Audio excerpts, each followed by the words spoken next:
নমস্কার। মহাভারত কিছু তথ্যের পরের অংশে আসছি। আগের দিন আমরা দেখেছিলাম যে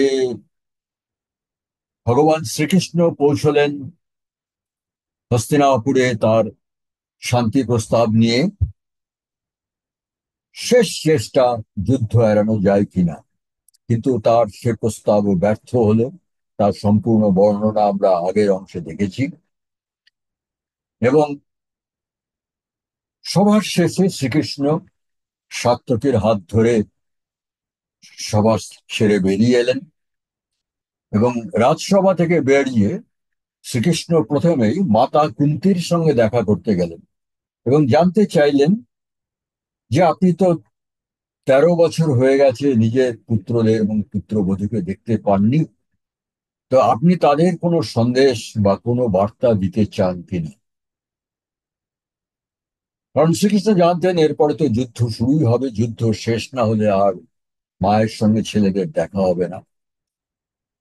তখন মাতা কুন্তি বললেন, শ্রীকৃষ্ণকে বললেন যে যুধিষ্ঠিরকে এই কথা বলো যে क्षत्रियस्येव च राजन् मन्दकस्याभिपश्येत अनुवाकहता बुद्धि धर्ममेव एकमवीक्षते। এ রাজা যুধিষ্ঠির, আমি দেখছি বেদজ্ঞান শূন্য শ্রোত্রিয়ের বুদ্ধি যেমন মন্ত্র মুখস্থ করার মধ্যেই সীমাবদ্ধ থাকে, তোমার বুদ্ধিও যেন তেমন সেই ধর্মকর্মের মধ্যেই সীমাবদ্ধ। ক্ষত্রিয় মাতা হিসেবে উনি তাতে খুশি নন। এখানে বলি ক্ষত্রিয় মানে বেদ যজ্ঞের মধ্যে যে অনেক রকম তো পুরোহিত থাকে, তার মধ্যে যারা শুধু বেদ পাঠ করে, বেদজ্ঞান তাদের থাকুক না থাকুক, তাদের বলা হয় শ্রোত্রিয়। বেশ স্বাভাবিকভাবেই তাদের মন পড়ে থাকে মন্ত্র মুখস্থ করে। সেই তুলনা নিয়েই কুন্তী বলছেন সে ক্ষত্রিয়ের, তোমার ক্ষত্রিয়দের বুদ্ধির মতো তোমারও বুদ্ধিও যেন ওই এক কোণায় আটকে পড়ে আছে। আরো বলছেন, উনি ভেঙে বলছেন, অঙ্গাভিক্ষস্য ধর্মং তং যথা সৃষ্ট স্বয়ংভুয়া। স্বয়ং স্বয়ম্ভু ব্রহ্মা তোমার জন্য যে ধর্ম সৃষ্টি করেছেন, তুমি সেই ধর্মের দিকে দৃষ্টি দাও, সেই দিকে নজর দাও। তিনি তোমার জন্য ক্ষত্র ধর্ম সৃষ্টি করেছেন, সেই দিকে নজর দাও। বাহু সংক্ষত্রিয়া সৃষ্টা বাহু বীর্যব জীবিনা। উনি ভগবান ব্রহ্মা, উনি নিজের বাহু থেকে ক্ষত্রিয় সৃষ্টি করেছিলেন এই জন্যে যে সে ক্ষত্রিয়রা বাহু বীর্যের উপরই তাদের উপজীবিকা হবে, তারা বেঁচে থাকবে। সেটা তো তোমার মধ্যে দেখছি না। ক্রূরায় কর্মণে নিত্যং প্রজানং পরিপালনে। প্রজা পরিপালন, প্রজাদের রক্ষা করার জন্য প্রায় নিত্য অনেক ক্রূর, কঠোর, নির্দয় কর্ম করতে হয়। তাতে ভয় পেলে চলবে না। রাজধর্মনিরপেক্ষস্য পিতৃপিতামহ চেতন। তোমার পিতামহ যে উচিত রাজধর্ম পালন করেছেন সেই দিকে নজর দাও। নৈতদ রাজস্ব বৃত্তং হি যত্র তং স্থাতুমিচ্ছসি। আর তুমি যে একটা রাজস্বী সুলভ ধর্ম আঁকড়ে বসে আছো, সে তো তোমার ধর্ম নয়। তারপরেও বলছেন, পিতৃমংসং মহাবাও নিমগ্ন পুনরুদ্ধর। তোমার পিতার যে অংশ, রাজ্যের অংশ নিমগ্ন হয়ে আছে, অন্যের হাতে পড়ে আছে। হে মহাবীর, আগে সেটা পুনরুদ্ধার করো। সন্মাভেদন দানেন দণ্ডনাথ নয়ন বা। তার জন্য দরকার হলে সাম দান ভেদ দণ্ড বা কোন যুদ্ধে নেতৃত্ব দেওয়া। যেভাবে পারো আগে পিতার রাজ্য পুনরুদ্ধার করো। এইসব কথা হচ্ছে কুন্তির, মাতা কুন্তির কথা। এবং শেষে মাতা কুন্তি একটু ইমোশনাল একটা কথা বলছেন, ইত দুঃখ তরং কিং নুজদহং হীন বন্ধবা পরপিণ্ড মুদেক্ষে বৈ তাং সুপ্তা মিত্রনন্দন। পঞ্চপুত্রের জননী হয়েও এই বান্ধবহীন পুরীতে পরের অন্যের দিকে চেয়ে বসে আছি, এর থেকে দুঃখের আর কি হতে পারে। ইত দুঃখ তরং কিং, এর থেকে দুঃখের আর কি আছে। তাই বলছেন, যুধিষ্ঠিরকে উল্লেখ করে উনি বলছেন, যুদ্ধস্য রাজধর্মের মানিমজ্জি পিতামহং, রাজার ধর্ম অনুসারে যুদ্ধের জন্য প্রস্তুত হও, মহান পিতার সম্মান নষ্ট করো না।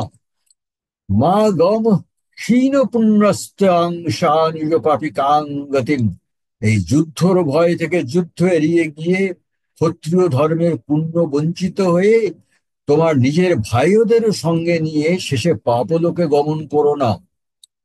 এই হচ্ছে ক্ষত্রিয় মাতা কুন্তির বার্তা যুধিষ্ঠিরের জন্য। এরপরে মাতা কুন্তি তার অন্য চার পুত্র এবং পুত্রবধূ দ্রৌপদীর জন্য শ্রীকৃষ্ণকে বললেন যে তুমি ওদের গিয়ে এই এই কথা বলবে। মাতা কুন্তি বলছেন, এতদ ধনঞ্জয় বাচি নেত্যুক্ত বৃগদর, যদর্থং ক্ষত্রিয়া সুতে তস্য কাল যমাগত। এরপরে তুমি ধনঞ্জয়কে আর সদা যুদ্ধরত বৃগদরকে মানে ভীমসেনকে বলবে, যদর্থং ক্ষত্রিয়া সুতে তস্য কাল যমাগত, ক্ষত্রিয় মাতা যে কাজের জন্য যে উদ্দেশ্যের জন্য পুত্র সন্তানের জন্ম দেয় সেই সময় এসে গেছে।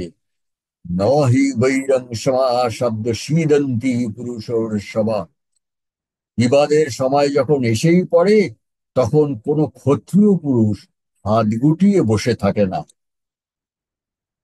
এবারে দ্রৌপদীর উদ্দেশ্যে বলছেন, সর্বধর্ম বিশেষজ্ঞাং স্নুষাং পণ্ডর মহাত্মার, ভুয়া মাধব কল্যাণী কৃষ্ণ কৃষ্ণং যশস্বিনী।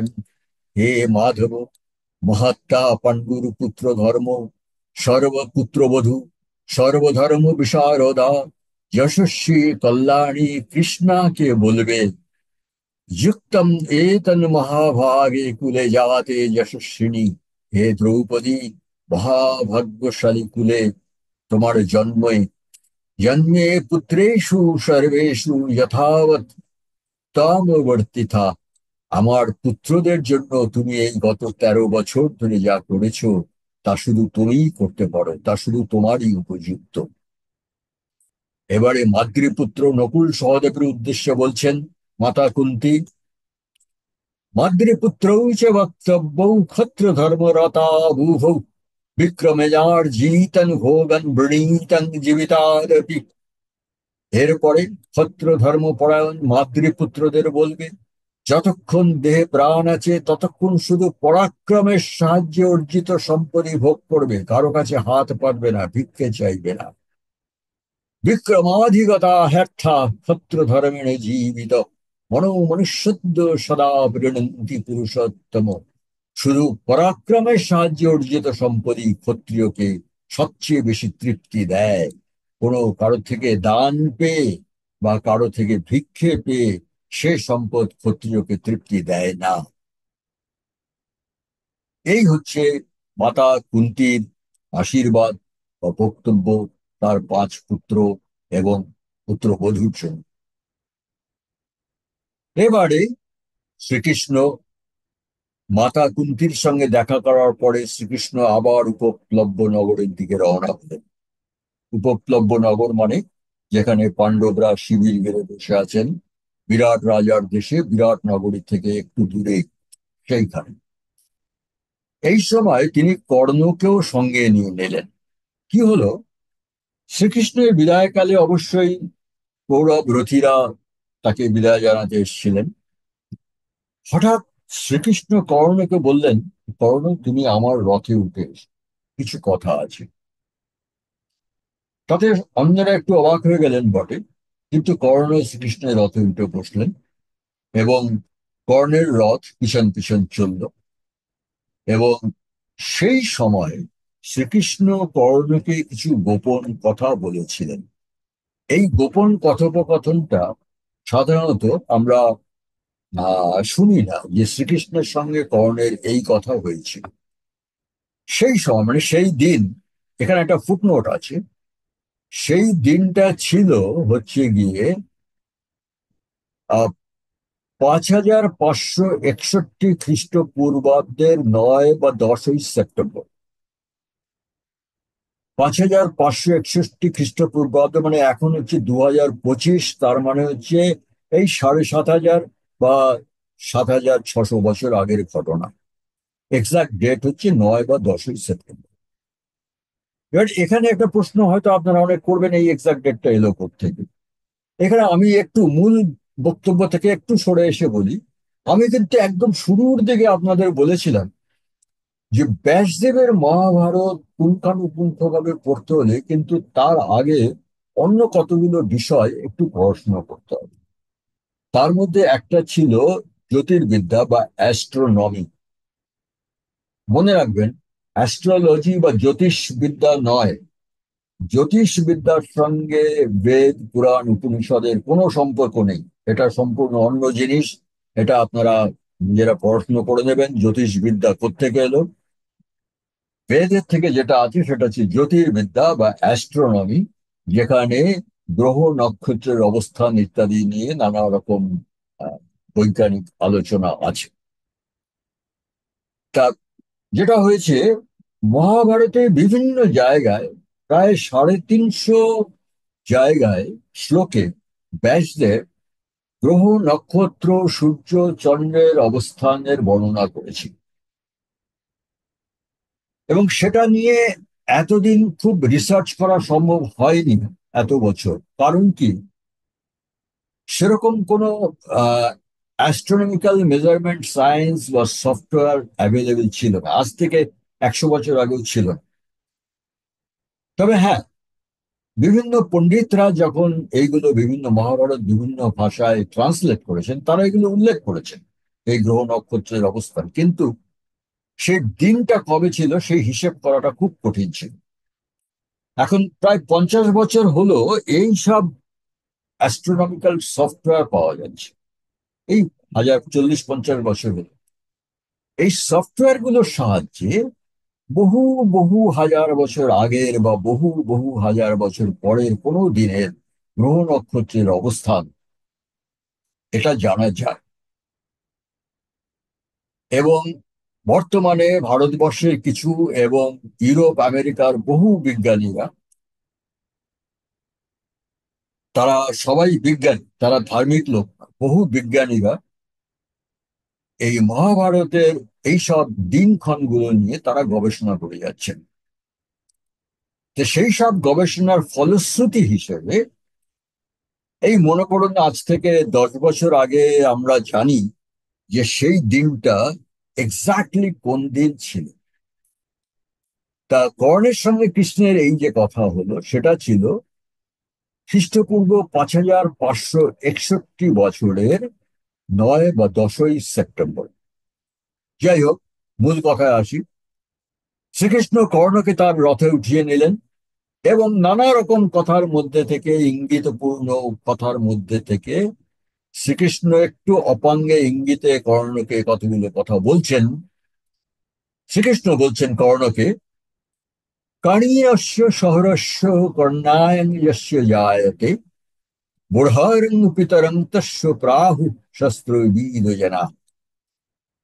হে কর্ণ, কোন কন্যার যদি কানীন বা শহর সন্তান থাকে, তবে পরে সেই কন্যা যে পুরুষের সঙ্গে বিবাহ হয়, সেই পুরুষই কিন্তু শাস্ত্রমতে সেই সন্তানের পিতা রূপে গণ্য।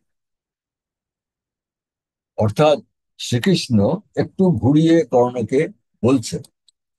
আর এখানে বলে রাখি, আমি ব্র্যাকেটে দিয়েছি আপনাকে, কানীন পুত্র সন্তান মানে হচ্ছে যদি বিয়ের আগেই সন্তানের জন্ম হয়। আর শহরে হচ্ছে বিয়ের আগে গর্ভধারণ করা এবং বিয়ের পরে প্রসব করা। এই দুই ক্ষেত্রেই সন্তান কিন্তু কন্যার যার সঙ্গে বিবাহ হবে শেষ অবধি, সেই পুরুষই হবে ওই সন্তানের ধর্ম মতে। এবং বর্তমানে ভারতীয় কনস্টিটিউশন মতো সেই পুরুষই সেই সন্তানের পিতা এবং অভিভাবক। এই কথা বলে শ্রীকৃষ্ণ বলছেন, সোয়াসী কর্ণ তথা জাত পাণ্ডু পুত্র শ্রীধর্ম। হে কর্ণ, তোমার জন্ম এইভাবে, আর তাই শাস্ত্রমতে তুমি পাণ্ডুর পুত্র। মানে উনি বললেন তোমার পিতা কিন্তু এই শাস্ত্র মতে তোমার পিতা কিন্তু পাণ্ডু। নিগ্রহাদ ধর্মশস্ত্রাণামি হি রাজা ভবিষ্যৎ। ধর্মী যদি ধর্মশাস্ত্রকেই মানতে হয়, তাহলে ভবিষ্যতে তোমারই কিন্তু রাজা হওয়ার কথা। তারপরে বলছেন শ্রীকৃষ্ণ, ময়া সার্ধমিত জাতমদ্য তাং তাত পাণ্ডবা অভিজানন্তু কুন্তেয়ং পূর্বজাতং যুধিষ্ঠিরাৎ। কর্ণ, তুমি আজই আমার সঙ্গে চলে এসো। পাণ্ডবরা জানুক যে তুমি মাতা কুন্তি যুধিষ্ঠিরের চেয়েও পূর্বেও জাত পুত্র। তুমি আমার সঙ্গে চলে এসো, তাহলে পাণ্ডবরা সেটা জানুক। তারপরে কি হবে? তথৈব ভাতৃ পঞ্চ পাণ্ডবা পুরুষোরসভা।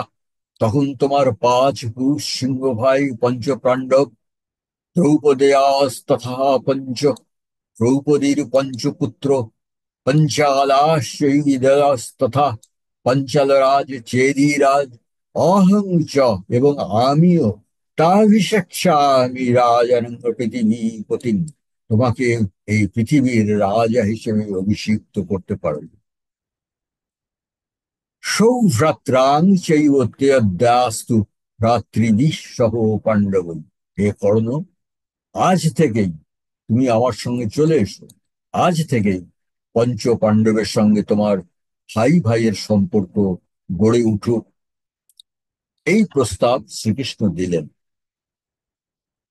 আমরা এর পরের দিন দেখব এই প্রস্তাব কর্ণ কিভাবে গ্রহণ করলেন এবং তার উত্তরে কর্ণ কি বললেন, সেটা আমরা পরের দিন। আজকে আমরা এখানেই এটা শেষ করছি। পরের দিন আবার দেখা হবে। নমস্কার।